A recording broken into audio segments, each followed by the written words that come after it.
jechuudha. Waan kun raawwate lachuu keenya lachuu dhiiga keenya andu alamis nama keenya michoonis nama keenya andu efisim bonya kan immoo doon duin dhaabbata rakkachaa jiru efisim immoo hin bonya beektaa.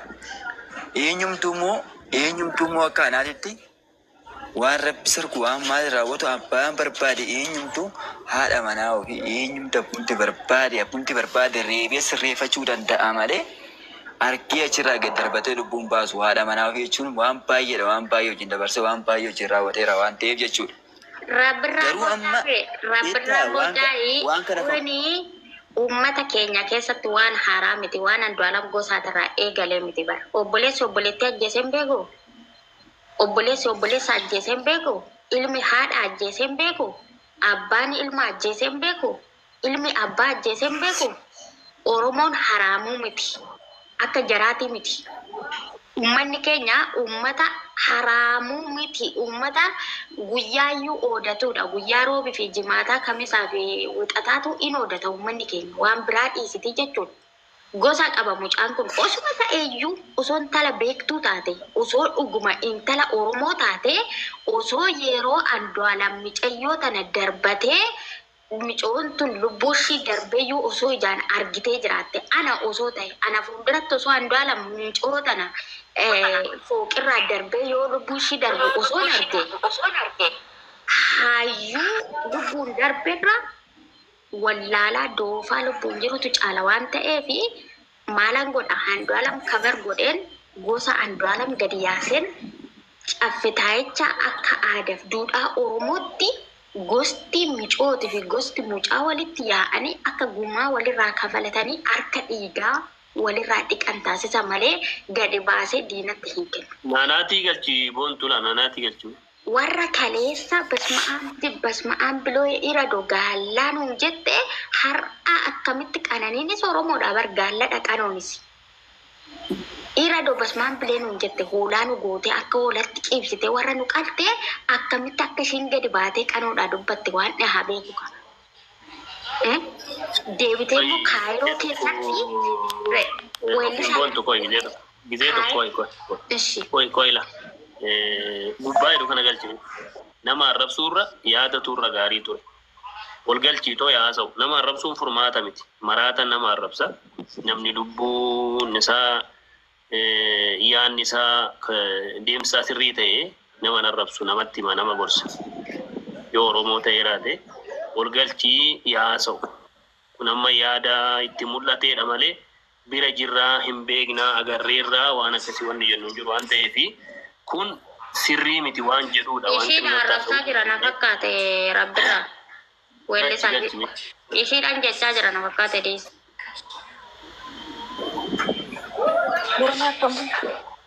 maa ta'u nama arrabsuu qabu namni maal namni arrabsuu namni ko maraatan nama arrabsa fayyaan nama arrabsu bara yookaan buloo godhe bijala waagaan qabu barra jecha waan hin taane waliin jennee wal arrabsuun koo safuudha safuu qabee kuu qabnaa barnuti koo amma xiqqaatus baay'atus Osafu ene ya arrabsine waafunu qabnu arrabni nu arrabsinu kun ko minimum mas boros go wada san kaleessuma bakkuma kaleessa jiran irralee naqqane jedhu nutti fida malee minimum arrabni waagaan qabu so dhiine warootum duuti keenya amma jechuudha haala kamiin gargachuu qabna haala kamiin mo'achuu qabna al tokko namba afanii yaada wayii tokko yaada boontu nama ofin boontu yaada kaasii tokko tunaa dhufee ture ilmi namaa waaqni gaafa nama uumu akkatti lubbuun kee darbu waaqumatu si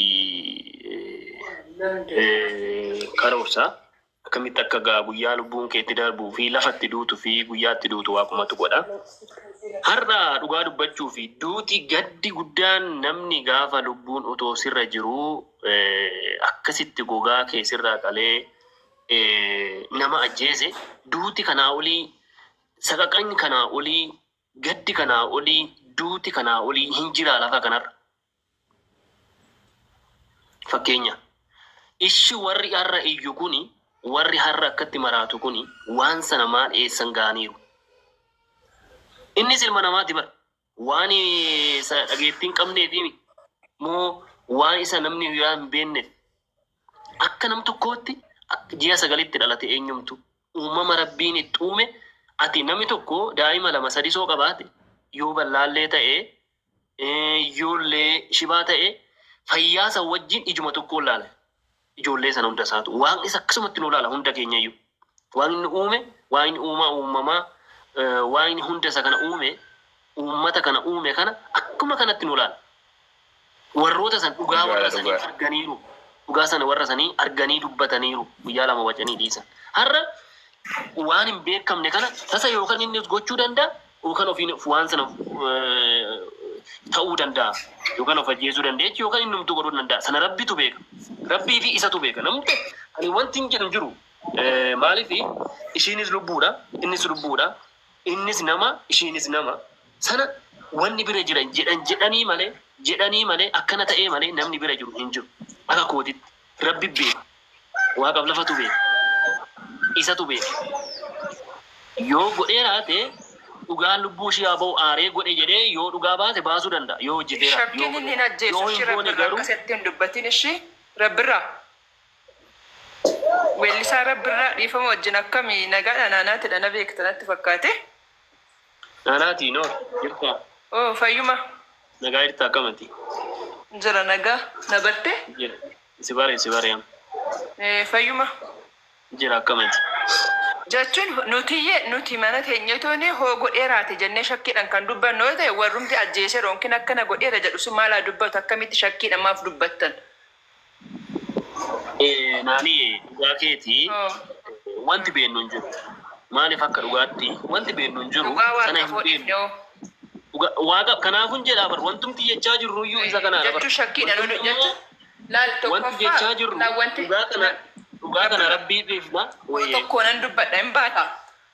Tokko nan dubbadha nan baas jechaa jirta garuu wanti nuti hubachuu qabnu ilaallee Oromoo keessa nama ija hin qaba jedhan keessaa guurratanii balleessaa jiran kaayina ajjeesanii kan karaa mana hidhaatiin kaan immoo karuma ta'een balleeffatan. Isaan waa'ee dubartoonni maxxansan mana jettanii isaan miqqanyoota beektaa? Itti aanuudhaan immoo micayyoodhaan iyyuu waliin qabanii mana hidhameetonni haasa'amaa jira laal. Lammaffaa immoo mucaa balleessuu barbaada waan ta'eef waan baay'ee bukeessuu danda'a namni waan barbaade. Isaan kun immoo akka yooni maanyaa namni baay'een maqaa namaa dha'uun gaarii miti. Namni baay'ee waan baay'ee haasa'aa jira kuni dubbii warra xalaataati beektaa waan baay'ee haasa'uu danda'an garuu akkana ta'eera akkasii ta'eera. Bafitsum hin ajjeesu 100% Andu'aalam haadha manaasaa hin ajjeesu. Sababni isaa eenyudha mee warra keenya artistoota Oromoo keessa kan haadha manaasaa qabatee deemu. Waalitti isaati barishiin isaaf waan baay'ee isaa turte beektaa. Akkamitti namni haadha manaa ofii ajjeesa hoo? Kun tarii warra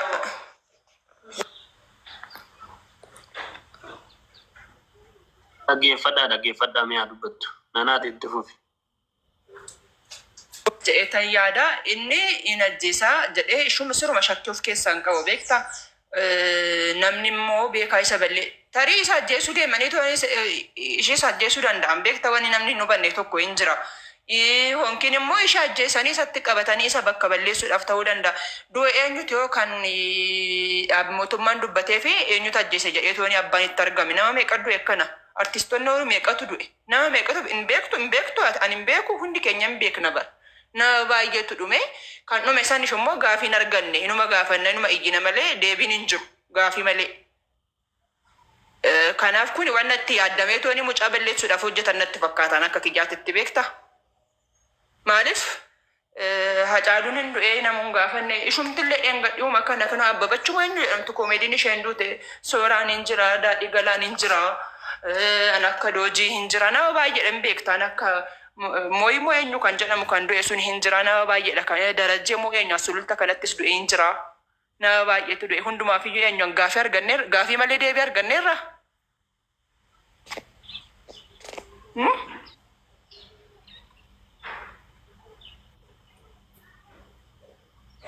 Kanaaf naanaati gara toomii irra guddaatti wanti nama dhibu ani namuma keenyadha. Warri gurguddaa warroonni walirratti hojjetee gaafa du'e immooyyuu abaluun du'edhee shamisii hojjetatee kaawwachuudhaaf warroota deemu warrootuma amma isa takkas godhee abaluu takkas godhee jedhee haasa'uuta kanaadha. Malee dhuguma immoo dhugaadhaaf dhaabatanii warri kun warrootum takkatti wacu kun dhugaadhaaf dhaabbatanii waree dhaabatan oduuf dhaabatan. nama tokko irratti fi diraamaa wayii tokko gadi dhiyoo kana OBN irratti argeetanii socha lafaa san irratti akkaataa kana jedhanii hojjetanii garuu namni sun ofiif uume haasa'e. Maaliif akkas goote jennaan fooloon ittiin guddifadhaafan ofiinanii uumee hojjedhee jedhe. Inni kun namoota sobdoota kanaa warroota fakkeessitoota kanaa namoota kan kana deebii ta'aa fi namoota immoo fakkeessitoota kana faana jiruuf akka isaan irraa goran ta'a. Namootumti bira akka tiyetti amma dhugaa dubbachuu fi arsiisota jajjaboo eenyuma ta'ee warrootuma kan fakkeenya biyya akka biyya tanaa keessattuyyuu nama tokkodha namni kun dhugaa jette. Maaliif arsiisota warra Abashaa keessas haa ta'u keenya keessas haa ta'u namoonni haadha manaa ofii wajjin fuudhee deeme akka baarramii kiisii keessa godhatanii itti qabatee deemu nama kana malee hin jiru. Nama kana malee hin jiru dhugaa dubbachuuf waaqayyoon dhugaa siyaa dubbisu bakka tokko bakki ishiin biraa haftu hin jiru. Bakka inni gatee deemu hin jiru. Unkaan kanaa miti sagantaa baay'ee irratti naansi wal beekna namoonni kun illee si beekuu dhiisuu danda'a. Namoonni sagantaa ofiitti irrallee sagantaa namaatii miti kan ofiirrallee akka fuudheen deemne jira. Dhugaa dubbannoota. Namni kun eega jibbee maaf ka sagantaa namaa miti keessallee sagantaa ofiirratti namni fuudhee deemu jira. Nama sagantaa ofiitirratti manuma ofiititti sagantaa dhaggeeffadhu rabbirra nama sagantaa ofiitirratti manuma ofiititti haadha manaa isaa dhoksisittanii manan beektaan manuma ofiititti jechuudha kan alatti miti. Warri akkanaa kun immoo maqaa nama kanaa balleessuudhaaf waan baay'ee dubbatanii maaliif isaan caalaa isaan olii jiraata isaan caalaa beekamtii qaba kun immoo caarraadha beektaa. Isa kanaaf isaan immoo gadi qabu barbaadan lammaffaan Oromuma keessaayyuu nama ija godhatee ba'ee arguu hin barbaadan ummatumti keenya hundi isaanii erga tokko daaraa ta'anii deemuu barbaadan waan ta'eef sittan hima. Yaada tokkoon sitti fufnoo oonuu kenne tasa'aatii. Dubbadhu rakkoo. Ayyee akkam jirtu hunda dursee hundi keessanuu nagaa keessan hinaanitti hundi keessanuu akkam. Jirra Rabbitti haa tolu waaqa galannaa ga'uu jirra dhugaa dubbachuudhaaf yaada kana kaaftanii har'atinnoo waanuma fe'ee haa ta'u irratti dubbachuun keessan baay'ee guddaa sin kabaju barbaadaan karaa kiyyaanii baay'ee guddaa galatoomaa.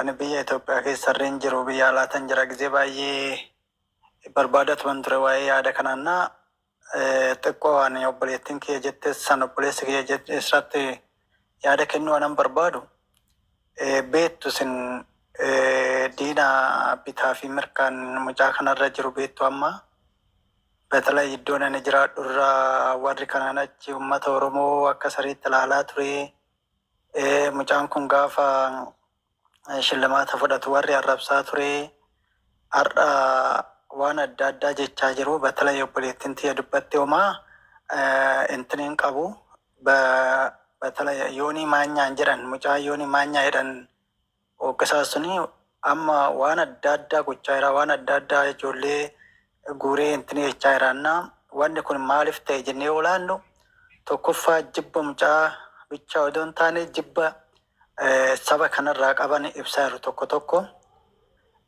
ittaan sodaan dammoo namumti keenyayyuu namumti nurraa dhalateyyuu gizee ammaa kana waan jiru dhugaa dubbachuudhaaf odoo hin taane waanuma hin taane waanuma itti fakkaate waan sammuun isaa bichaa yaade dubbachaa jira kun immoo maali tokkoffaa jibba sii qabuu danda'anii jibba sii qabu immoo sobaan waan hin beekne waan hin agarre dubbachuu hin danda'u.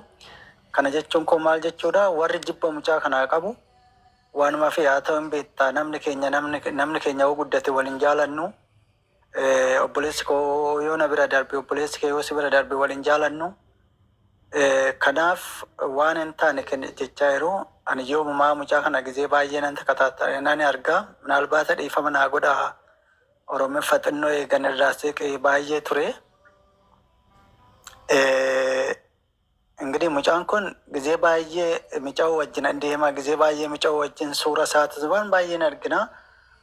arrabni keenya nu dura gogaa mucaan kun haadha manaasaa ajjeesa jennee si yaannu ani akka duudhaa Oromootitti akka saba kanaatitti soo yaadu hin beeku minaalbaata yoon dhaga'uu baadhe isin na intriyeettu na barsiistu ilmi Oromoo ilmi niitii isaa ajjeese hin jiru lafuma kanarrayyuu hin jiru gara fuulduraattis hin jiraate jedhee yaadu. Garuu an obboleettiin yaadaanaatti natti fakkaate an duratti dubbachaa jirte waan tokkotti yaaduu qabna. Mucaan kun kanaas turas xalaata qabaachuu danda'a naannoo irraayi. Wayin gara biraatis ta'uu danda'a. Wayin isa ajjeesus dhaqanii ishin du'uus dandeessi. Wayin waan biraatis muudachuu danda'a. Sabni Oromoo gin waanuma fe'e haa ta'u dhugaa waaqatu beekaa. Dhugaa waaqaf dhiisanii amma dhugaan inni mica'oo tanaa ba'utti dhaggeeffachuu waan jiru dhaggeeffatee warra immoo olola kaasaa yeroo immoo akka isaan dubbanne odoo godhanii jira ishiin isin dhagaa. Kingi haadha kolaali mucaan kuni artistoonni hedduun wanti ni qaban haadha warraa ni qaban. Akka mucaa kanaatti artistoonni mucaa kana caala bebbeekamoo caalaa bultumee faa Galaanaa Gaaromsaa faa artistoonni hundi isaanii Taaddalaa Gammachuu